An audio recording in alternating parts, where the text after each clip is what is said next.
د پنجاب خلکو پی ټی آی له ووټ ورکړی دی اوورویلمنګلی، یعنی ټولو خلکو ډیر بې حد ووټ ورکړی دی یا ډیر زبردست ووټ پی ټی آی له ورکړی دی، نو په هغه موقع باندې زه استعمالولی شم د پیپل آف پنجاب ووټډ overwhelmingly for PTI. همدغه شانتي دا مونږه په دې سنس کې هم استعمالولی شو. فرض که ما ته ډیر زیاتې مسلې راځي، د هر طرف نه په ما باندې دباو دی او مسلې دي، زه ویلی شم چې I am overwhelmed by a lot of problems. یعنی د چا رور وفات شوي مثال په طور، الله دې نه کړي، الله دې د ټول وروڼه ژوندي او خوشحاله او آباد لري، خو دا یو اگزامپل دی. که فرض که د چا رور وفات شوي وي، نو په خلکو باندې بیا ډیر زیات غم وي، که نه د هغه غم بیا ډیر زیات دباو وي، بې حد غم وي، بې انتها غم وي، یا د هغې دباو ډیر زیات وي، نو په هغه موقع باندې هم موږ overwhelmed استعمال کوو. صحیح ده؟ او که تاسو د دې څه نوې معنی وکتله په پښتو کې یا په اردو کې، نو ما ته په کمنټ کې خامخا ولیکئ، زه به یې هم زده کړم. صحیح ده؟ بسم الله الرحمن الرحیم. السلام علیکم ملګرو، امید دی چې تاسو ټول بخیر. نن زمونږه ورډ اف د ډے نمبر 24 دی او نننې ورډ اف د ډے زمونږه دی overwhelm. overwhelm. زما سره یو ځل بیا ووایئ overwhelm. overwhelm یو ورب دی او د دې فرست، سیکنډ او تھرډ فارمز دی overwhelm، overwhelmed، overwhelmed. او دا مونږه په کنټینیوس فارم کې هم استعمالولی شو overwhelming، او دا مونږه ایز ان ایڈورب هم استعمالولی شو overwhelmingly. overwhelmingly. اوس زه تاسو په دې باندې پوهه کوم چې د دې ټکي معنی څه ده او مطلب د دې څه دی.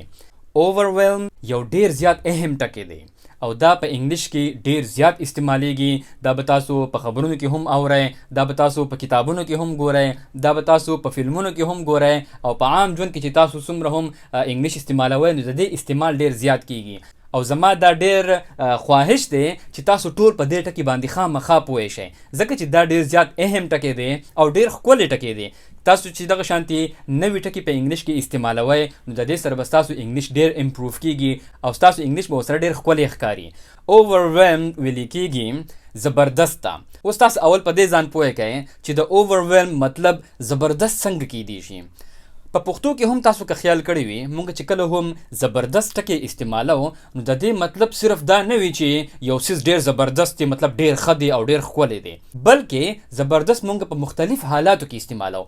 مثال په طور چرته کې سیلاب راغلی که نه، نو مونږ وایو که نه چې یار هلته کې ډېر زبردست سیلاب راغلی دی، نو اوس په هغه ټایم کې خو زمونږ دا مطلب نه وي چې ډېر ښکلی سیلاب راغلی دی، بلکې هغه یو څیز داسې دی چې بې حد یا بې انتها زیات دی، یا د هغې دباو دومره زیات دی چې مونږ په هغه ټایم کې بیا په پښتو کې هم داسې وایو چې یاره ډېر زبردست سیلاب راغلی دی. اوس دغه شانتي که فرض که په یو ځای کې یو ښه کار شوي او ښکلی کار شوي وي، نو په هغه موقع باندې هم مونږ زبردست استعمالوو که نه.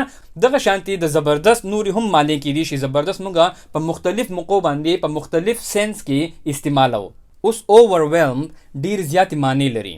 په هغې کې یو معنی کیدی شي ډوبېدل، ډوبنا، یعنی په یو څیز کې ډوبېدل. هغه اوبه هم کیدی شي چې څنګه په اوبو کې سړی ډوبېږي، یا یو پوره کلی په اوبو کې ډوب شوی وي، او هغه ډوبېدل په غم کې هم کیدی شي، سړی د چا په غم کې ډوب شوی وي، یا دغه شانتي سړی په جذباتو کې ډوب شوي وي، هغه جذبات د غم جذبات هم کیدی شي، او هغه جذبات د خوشحالۍ جذبات هم کیدی شي. بل د دې معنی کیدی شي په پښتو کې یا په اردو کې بې حد یا بې انتها، یو څیز ډیر زیات وي، ډیر غټ وي، یا د هر طرف نه یو څیز را روان وي، هغه دباو کیدی شي، ذهني دباو کیدی شي، هغه د هر طرف نه خوشحالي کیدی شي. نو په هر هغه موقع باندې کله چې یو څیز ډیر زیات راځي یا ډیر غټ راځي، بې حد راځي، نو په هغه موقع باندې هم مونږ overwhelm استعمالولی شو. او بل د دې معنی کیدی شي دباو. هغه فزیکل دباو هم کیدی شي، جسمانی دباو هم کیدی شي. یعنی تاسو لما مثال درکو که فرض که په یو ځای کې سیلاب راغلی وي، نو خو د اوبو دباو وي که نه، خو یو فزیکل دباو شو که نه، د یو څیز دی او د هغې دباو دی. دغه شانتي هغه دباو ذهني هم کیدی شي. په چا باندې ذهني ډیر زیات پریشر وي، ډیر دباو وي، نو په هغه ټایم باندې هم مونږه overwhelm استعمالو. هغه دباو د چا د غم دباو هم کیدی شي، هغه دباو د یو څیز د خوشحالۍ دباو هم کیدی شي، هغه دباو په انسان باندې باندې د یو کار دباو هم کېدی شي، چاته ډیر زیات کار وي، په چا باندې ډیر زیات کار وي، د هغې دباو وي، په هغه موقع باندې هم موږ overwhelm استعمالو. او دغه شانتي که فرض که چاته ډیر زیاتې مسلې وي، د هر طرف نه یو سړي باندې مسلې را روانې وي او د هغې یو دباو وي په انسان باندې، نو په هغه موقع باندې هم موږ overwhelm استعمالولی شو. نو تاسو اوس وکتله چې د دې څومره ډیر استعمال دی. نو اوس زه تاسو له اگزامپلز در کوم، انشاءالله چې تاسو په دې باندې پوه شئ. Example number 1. Karachi was overwhelmed by the flooding. کراچۍ په سیلاب کې ډوبه شوې وه. نو تاسو اوس دې اگزامپل ته وګورئ، ما څه وویل؟ کراچي was overwhelmed by the flooding. نو په دې موقع باندې موږ overwhelm استعمال کو، خو دلته کې د overwhelm څه مطلب دی؟ ډوبېدل.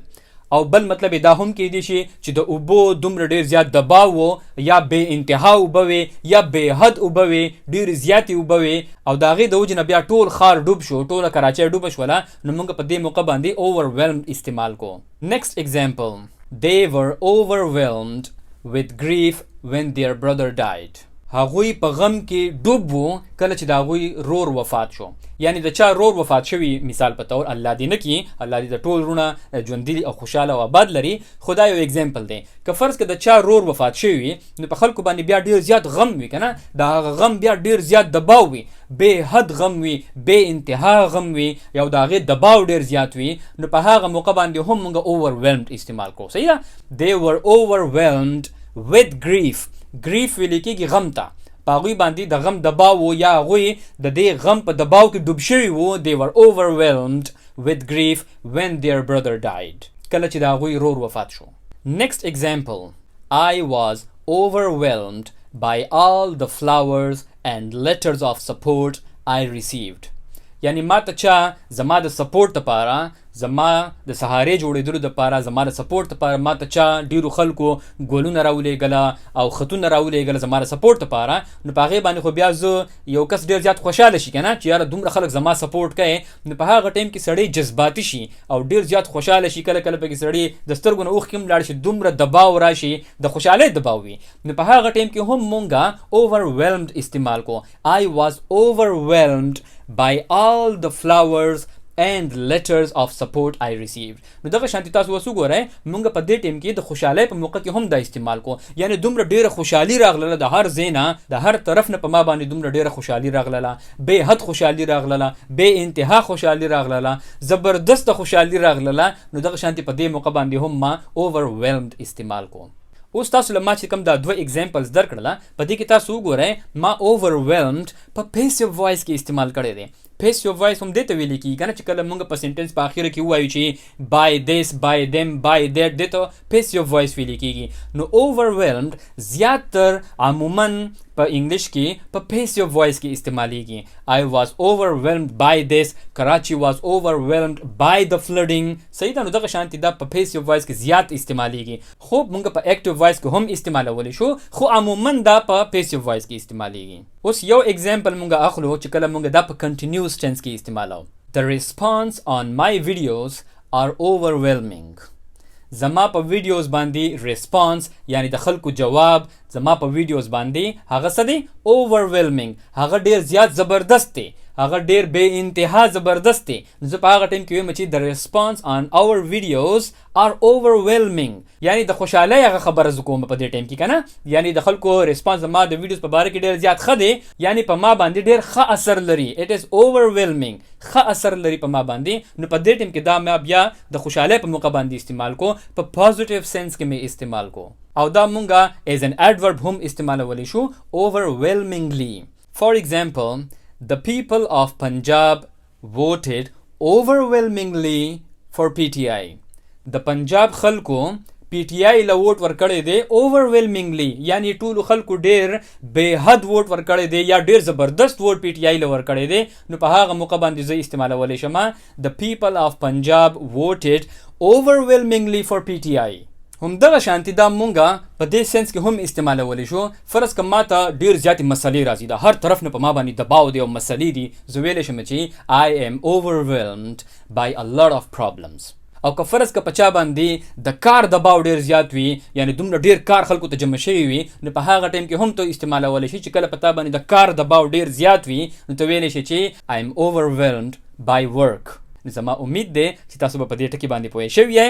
نو اوس هم که څوک په دې ټکي باندې نه پوه شوي زما په دې دونه خبرو باندې، نو بیا هم زه تاسو ته دا مشوره درکوم چې خامخا دا ټکي په خپله باندې ریسرچ کړئ، په خپله باندې پسې ډکشنري وګورئ، ګوګل پسې وګورئ، یوټیوب پسې وګورئ، خو په دې ټکي باندې ځان خامخا پوه کړئ، ځکه چې دا ډېر اهم ټکی دی او ډېر ښکلی ټکی دی. د دې سره به ستاسو انګلیش ډېر امپروف کیږي چې کله تاسو دغه شانتي نوي ټکي په خپل کنورسیشن کې د خلکو سره په خبرو کې دغه شانتي نوي ټکي استعمالوئ، نو ستاسو انګلیش به ورسره ډېر ښکلی ښکاري.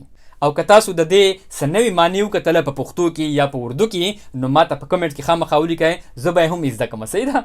اوس تاسو لپاره هوم ورک دا دی چې تاسو overwhelm چې په هر یو فارم کې تاسو استعمالول غواړئ، کم از کم په یو سنټنس کې استعمال کړئ او په کمنټس کې ولیکئ.